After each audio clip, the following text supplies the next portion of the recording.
What's up, everybody? Welcome to Golden Dunkers Live.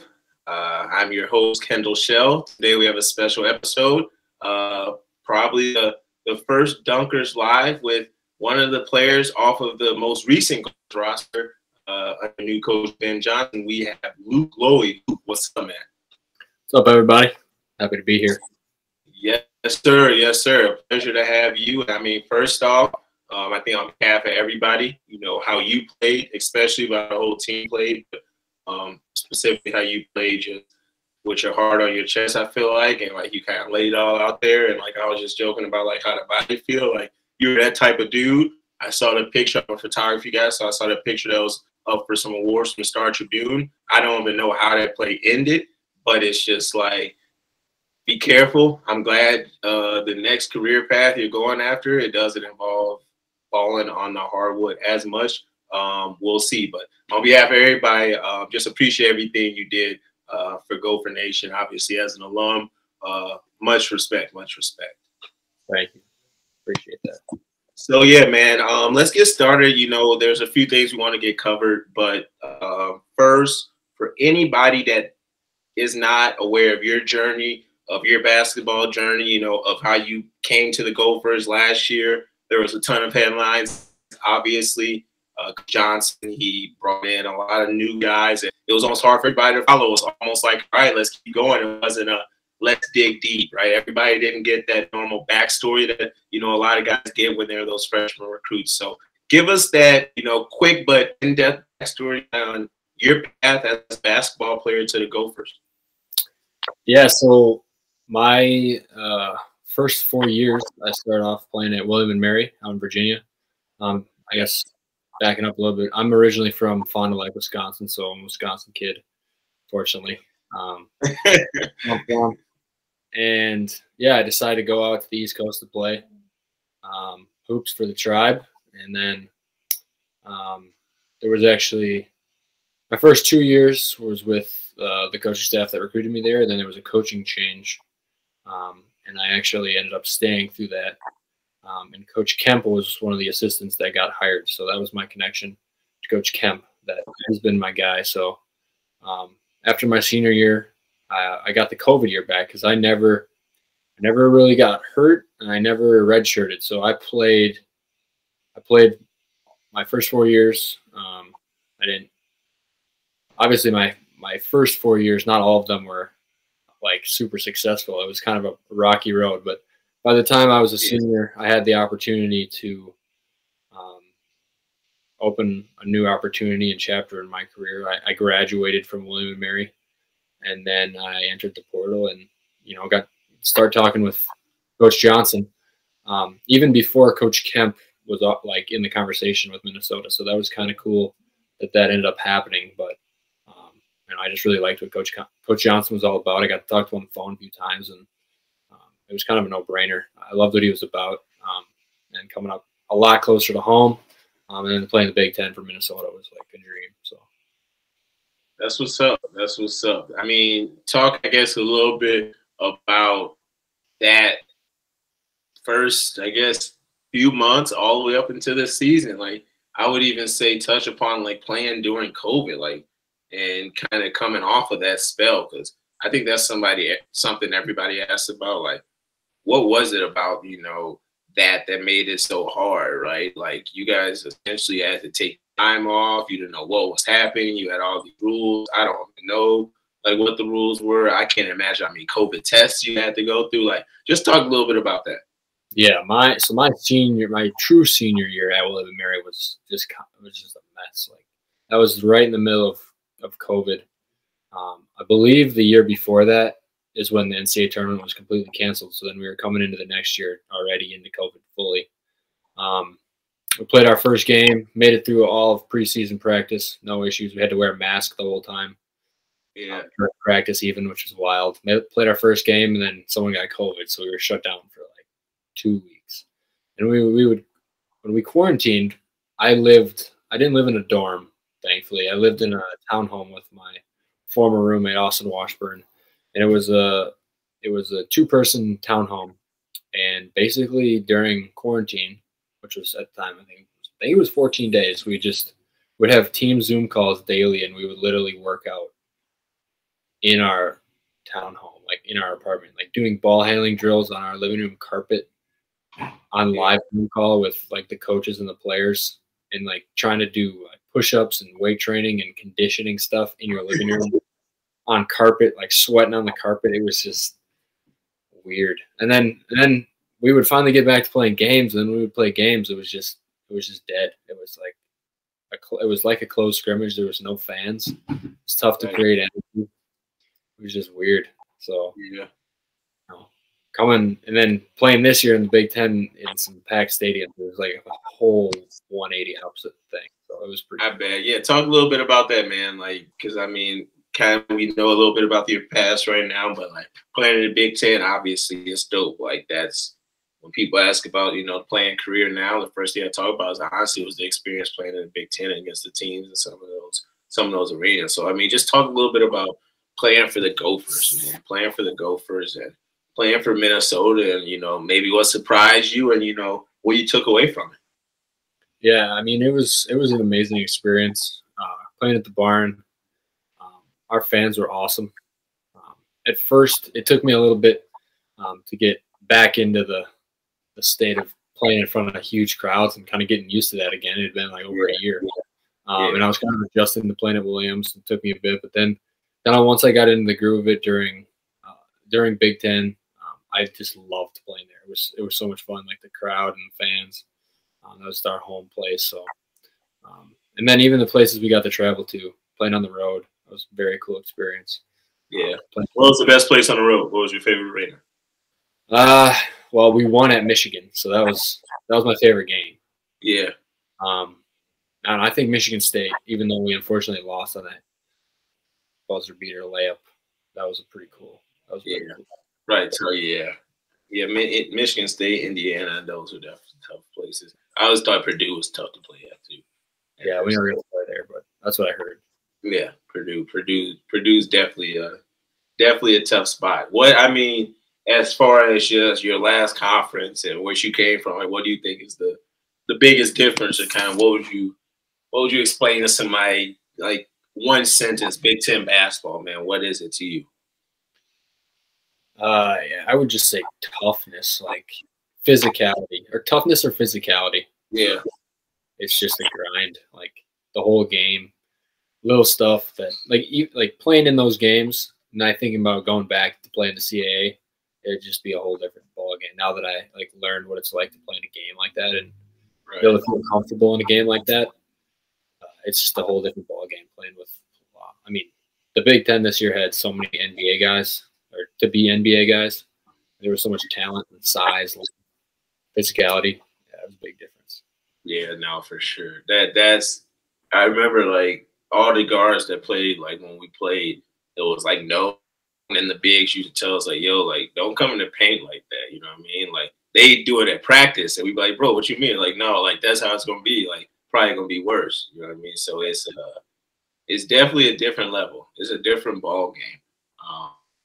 But playing at home, playing in Minnesota, I think you touched upon it earlier. Playing at Williams Arena, like how was that? Like in general, like for me, I was like, yo, what is wrong with this court? You know what I mean? So like, how was it for you actually playing there, and how were things? It was cool. I mean, the raised court is definitely different. It took me honestly, it did take me a while to get used to. I'm just playing in that gym. Yeah. Once I got the hang of it and got used to it, it was cool. Fans were electric. Our student section was awesome. And it was just a lot of fun. It was a great atmosphere, and we had the crowd support and fan support. So it was fun. There was a lot of games where there was some pretty intense energy going on there, and it got pretty loud. Like some of the loudest crowds I've heard in there sometimes this year. Sure. No, I remember. Yeah, I feel like you almost get so used to it. Like when we ask guys now, like that may have played like at the Purdue or Indiana's like 4 or 5 years later, they're always like, yo, like, it was tough to play in the barn. We'll be like, was it like really that? Because we think like the Michigan States and the Indianas and the Michigans, and it's like a lot of guys say like it's tough for them to come there. And I think, unfortunately, like one of our years with Coach Smith with Tubby, our home record was like crazy. Now our away record, we won't talk about it, but it was like one of those things where like I think you don't realize how much of a home court advantage the barn is, you know, until you talk about it to other guys, until you kind of look back in on it and what it is. But still going on with, you know, you hoop wise and how it was. I want to talk a little bit about playing for Ben Johnson.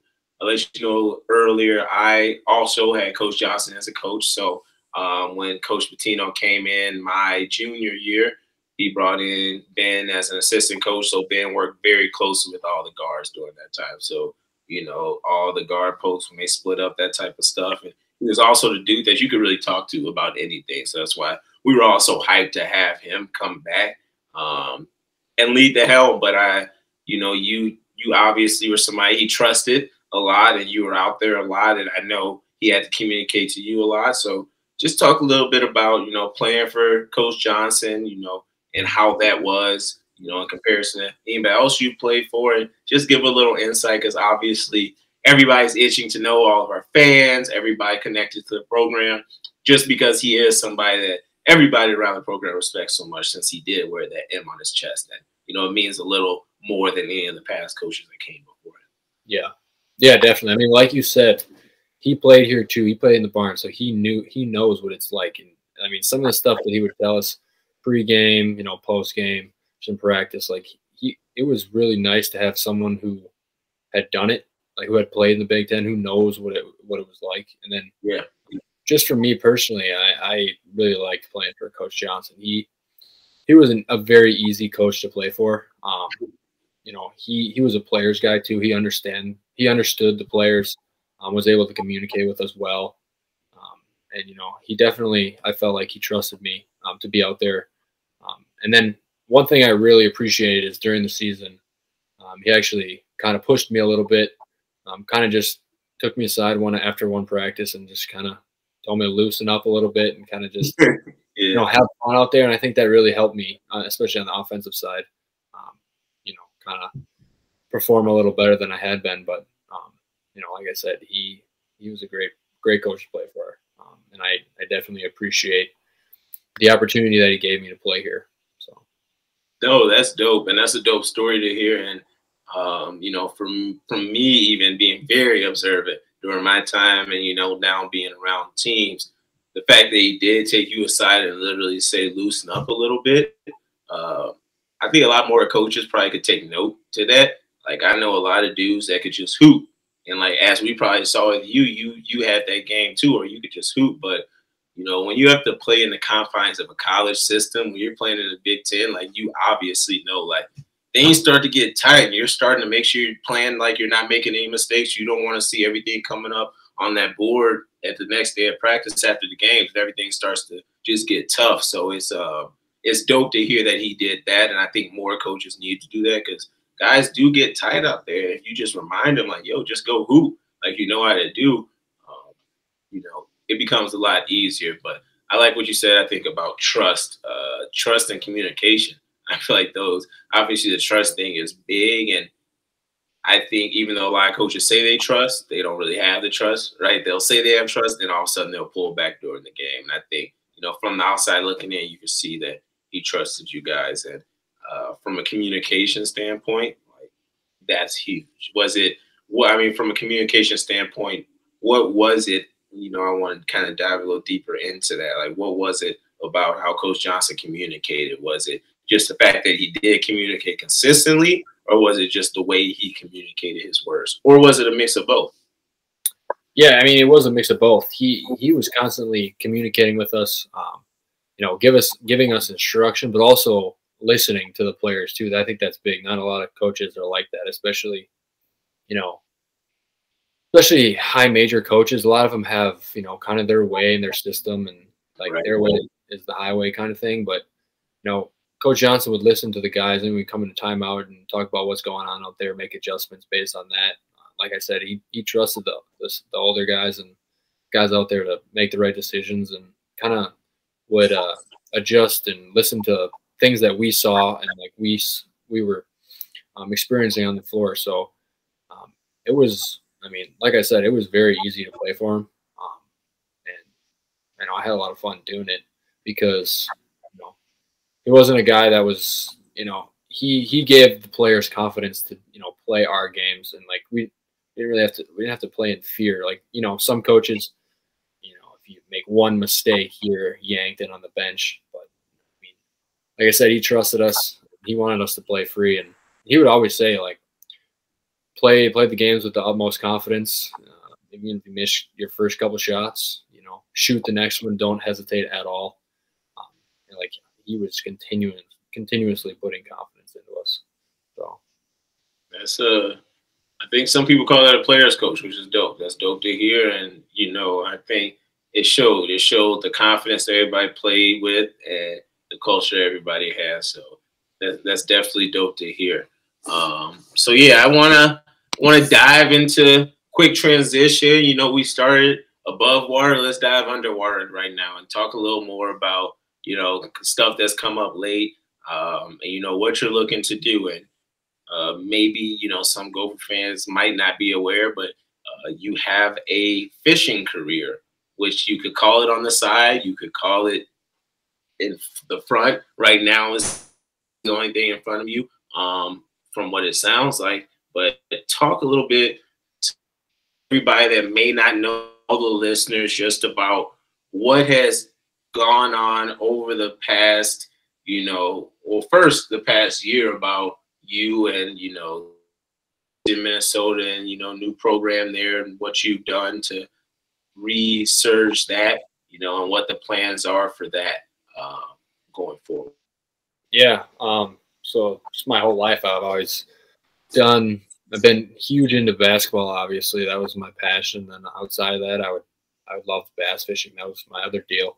It's what I did in the free time to just kind of relax myself. I mean, when I first got to college, I kind of put it aside and just focused on basketball, and that kind of affected me on the court because I didn't really have a release just from the stress and pressure of that. And then kind of my junior, senior year out in Virginia, I started fishing. It sounds funny, but I started fishing a lot more. And my coach, like, he would tell me, like, just get away from basketball, get your mind off it. And he knew that that would help me. So that's kind of just what I've been doing later in my college career, is just kind of relaxing. I love bass fishing. And then now when I came to Minnesota later in the year, I realized that I wanted to try to fish collegiately. There's a college circuit that you can tournament bass fish in as a college angler for your school. So I started up the Minnesota bass fishing team here. It kind of went. There was a really good team, but it went under kind of during COVID, and so I kind of got that going again. And now we're going to be competing kind of around the country for Minnesota for bass fishing tournaments. So I'm definitely excited to be doing that right now. It's kind of what I'm occupied with. I've been doing a lot of fishing now that basketball kind of stopped bouncing for me. So that's what's up, man. That's the fact that you had to go away, the whole mental health aspect of that, and just breaking off and getting away from the game, like, and fishing, like, that's dope. Like, honestly, of all places too, Minnesota, like, that should be something that a lot of dudes should be able to get out. I think I saw you were able to take some of the teammates out to fish this year a few times. Yeah, I got some of them out on the boat, and then I also got some of them out on the ice. So that was pretty cool. That's what's up. You were ice fishing too? Uh-huh. Yep. They were scared? Were any of them scared? Yeah, some of them were scared. We're in a big shack. They were a little weird out about going out there. Yeah, like, took EJ out there. He's from Florida, so he's never walked on a frozen lake before. So that was cool. Right. Yeah. That's funny. What who the best fisherman though of all of them on the team? All the teammates. Who's the best one? Who picked it up? I gotta go with Eric. I'm not gonna do my man wrong. Eric Curry. He's been with me a couple times. He's pretty solid. Jameson's pretty good too. So those are probably my top two. I mean, Parker and Trayden have more experience than those two, but I'm still gonna go with those two just because they want to be known as the best. That's what's up. That's what's up. But you personally, when did you start fishing? Like, I know you said you love fishing, but was that something you always did on the side, or when did you kind of pick that up? Yeah, no, I always started. I started fishing when I was probably 5 or 6 with my dad. He kind of got me into it. Yeah. And then he got me into tournament fishing when I was probably 10. I started doing team tournaments with him, and I did some youth tournaments with him. Had a lot of success doing that stuff, like state and national level. And then when I got into high school, I did a little bit more, and then AAU kind of took over my summers. And then into college, I stopped focusing on it as much, and then I kind of got back into it. But I've been fishing, bass fishing stuff my whole life. That's what's up. That's what's up. What's the goals, you know, for you as a fisherman? You know, would you say kind of short term, long term? Like, what does that look like for you? Is it to continue tournament fishing after what you're doing here? Would you like to compete at a higher professional level, or what does that look like? Yeah, ultimately, that's kind of been a dream of mine to compete at the professional level. Now that route's different for everyone, and I know could be a very long route, so it's not like something you can kind of jump into. But, yeah, I mean, I definitely need a lot more experience and time out there, so that's kind of what I've been doing this spring. But kind of short term, I'm fishing two college circuits that both have a separate national championship. One of my goals is to qualify for both of those national championships, if possible, and try to fish those, do well in those. So that would be cool. I just saw the comment bar. Parker commented. Oh yeah, he's your roommate. Is Parker your roommate? No, but he might be in Jamo's room. Oh, okay. So, but yeah, I mean that would be the goal someday. Not sure when that's gonna take place, but that would be cool to do at some point. That's what's up. That's what's up. What does like a college fishing season look like? Like, how long is that? How long will that be? Is there a March Madness in the water, or what does that look like? There's a bunch of, well, in one circuit there's conferences, so there's like by division. So the conference we're in is the Central, so it's a bunch of all the colleges around the Central region. So there's 3 tournaments. One of them's on Table Rock Lake, which we fish in Missouri, and then the next one for that circuit is actually in the Cross on the river, Mississippi River, at the end of July. So looking forward to that one, and then there's one more in Missouri again. And then if you do well in those, you qualify for the national championship, which would actually be next March. And that's the same for the other circuit we're fishing. So there's 2. So you kind of just fish more regional tournaments, and then you can qualify for a national championship. And then if you win that, you actually can qualify for the pros. So I mean, it's kind of a long shot, but it's pretty cool. I want to fish at the national championship. That's what's up, man. So it kind of is like March Madness, but also that's what's up. The pro route would be dope. What is you said? Every journey is unique, but what are all the different? I mean, would you just have to keep doing competing at tournaments to be able to get a chance at the pros? What does that look like? A lot of it is like sponsorships and stuff. Yeah, I mean, in money, funding your schedule. Like, I could technically sign up for a pro circuit if I wanted to, but it'd be a lot of money for travel and tournament entry fees, stuff like that. So kind of got to build a resume and also kind of be ready for that kind of travel and skill set, traveling to different bodies of water around the country, which I don't necessarily think I'm ready for yet, but hoping to continue to gain like experience and just stuff like that. Yeah, as I continue to fish tournaments. But yeah, it's kind of sponsorship based, and then there's a elite, like the very elite level you can't just sign up for. I mean, there's a lot of different pro levels, kind of like it's I guess like kind of like if you want to go play in Europe, there's different levels of being a pro. So you can sign up for some, and then through those you can qualify for like the very elite levels. So yeah, that's what's up. That's what's up. Well, I mean, I'm sure there's brands and sponsors. You know, we gotta keep pushing. We gotta keep letting everybody know. Like, there's a lot of brands around the state of Minnesota. So we gotta figure out what we can do from a sponsorship standpoint. But going off of that and support, last thing I want to wrap up with is you just launched a GoFundMe. It's in regards to getting back on the water. I think you had some troubles as of recent, and with all these goals, aspirations you do have, it looks like you do need a little hope on what that looks like and how you can execute and capitalize on them. So just kind of make everybody aware on what's going on right now, what's needed from everybody, especially in Gopher Nation, how we can come together just to help you kind of keep pushing on this dream that you have. Yeah. So like I mentioned in my GoFundMe, and I made a YouTube video about it. I've been saving up to buy my first bass boat for like my whole growing up, my college career. I saved all the money and stuff and purchased one. And then I just had a severe motor problem. My motor basically blew up on me, and it isn't functionable. So I got to get that replaced, get a part to fix it so I can get back out on the water. So it's kind of what I created the GoFundMe for. I spent all my money on the boat and then it broke. So I'm working on hopefully finding ways to be able to pay for the new power head for my motor. I'm selling a bunch of stuff that I have around the house and just trying to find a way so that I can get back out and continue to fish tournaments. It really sucked when it happened because I wasn't really sure what I was going to do, but I've had a lot of people that have already helped me, supported me to try to get back out there and try to get this thing fixed. So I appreciate if anyone's watching who has. I really appreciate that. I really do. For sure. What's the so where are you at? How much more do you need? Where are we at with this? Just so we can give them an update when we put this back out there for everybody not watching live. Yeah, I mean, I'm over halfway of the goal. Originally, it was like 5,800 in order to get the piece. And Mercury Marine, the brand of the motor that it actually is based out of Fond du Lac, my hometown. They've actually worked with me to give me a huge discount on the motor. Otherwise, it was going to be like closer to 10,000. So they really helped me there.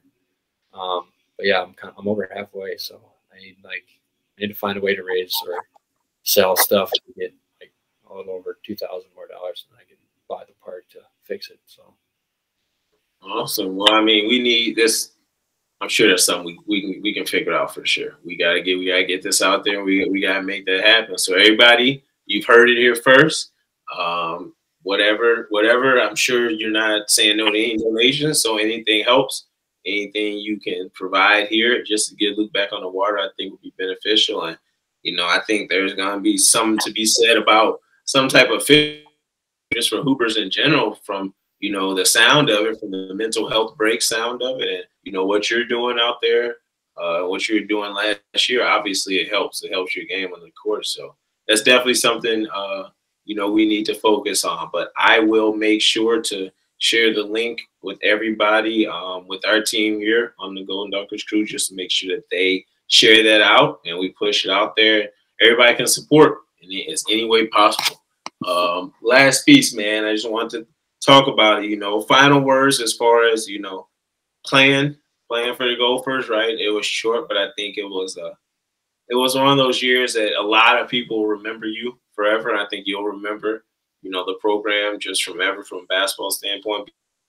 I think it symbolizes change, and positive change and new positive change, and you probably try not to listen to the noise too much, but I can say that everything that was said in the basketball and Gopher community was about guys like you and, Ben as a coach that just came and brought a new type of culture and a new type of passion for the game. So, I mean, kind of what are those last words just for a lot of the Gopher fans that do listen to this, for them, for playing for the Gophers, how was it?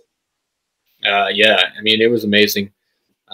Definitely want to thank everyone for the support and fans and Gopher Nation, just the state of Minnesota, for kind of taking me in and supporting me. And this team this year, obviously we had a ton of new guys. Coach Johnson's a new coach, but we really enjoyed playing at Williams, and the support from the fans was amazing. So we're very grateful. I think I can speak for a lot of the guys, most of the guys on the team, that they would say the same thing. We're very grateful for the opportunity and be able to play here. And it'll be a year that I remember forever for the rest of my life. It was a great experience playing at the highest level in the Big Ten. And, I kind of just, played how I play, and hopefully I, was appreciated by the fans, and just playing as hard as I could every day, letting my heart out there, and just, doing anything that I could to help the team win. So that was a pleasure on my part to be able to compete at the barn and for the Gophers this year. So thank you. For sure. Yeah, man. It's not too many Wisconsin guys that I feel like Minnesota fans are so open and welcoming to, but I think they saw the passion you had, so they couldn't turn away from it. But Yeah, man. Appreciate everything you did as an alum, and then everybody else around. I think everybody can appreciate it. But if there's anything you need, you know, reach out. Let everybody know what's your handles on Twitter. Yeah, I mean, I don't use Twitter a ton. I use it sometimes, but I think it's Luke Loewe 23. My Instagram. Okay. All right, awesome. So we'll caption link that as well too for everybody. And if there's stuff you need, I think the best thing is just to keep everybody up to date. I think one of the things that a lot of guys, you know, one of the mistakes they make is they assume that Gophers fans are just gonna follow them off the court everywhere they want to, but they also need to understand what you're doing. So keep everybody up to date with what you're doing, and definitely something I think a lot of Gopher fans can get behind. But on behalf of everybody, appreciate everything you gave this season. Best of luck on everything you're doing fishing, with your career, with the University of Minnesota going forward with fishing. Best of luck with this GoFundMe. I hope you can get out there as soon as possible, and we're going to do everything we can to help. So Luke Loewe, everybody, thank you for tuning in to another episode of Golden Dunkers Live.